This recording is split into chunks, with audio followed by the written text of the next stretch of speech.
திருவாரூரில் காங்கிரஸ் தலைவர் தங்கபாலு மற்றும் மேலிட பொறுப்பாளர் குலாம் நபி ஆசாத்தின் உருவ பொம்மைகள் எரிக்கப்பட்ட சம்பவம் பரபரப்பை ஏற்படுத்தியுள்ளது.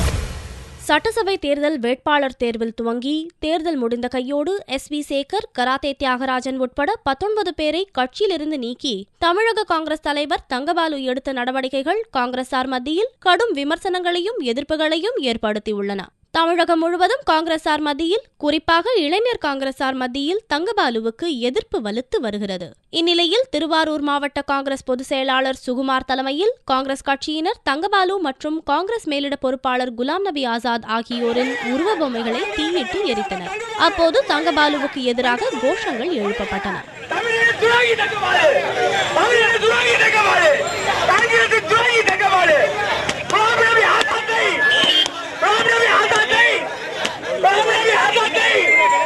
இதுவரை தங்கபாலுவை மட்டுமே எதிர்த்து அவரது உருவ பொம்மைகளை எரித்து வந்த காங்கிரசார் தற்போது தமிழக காங்கிரஸ் பொறுப்பாளர் குலாம் நபி ஆசாதை எதிர்த்தும் போர்க்கொடி உயர்த்தியுள்ளனர்.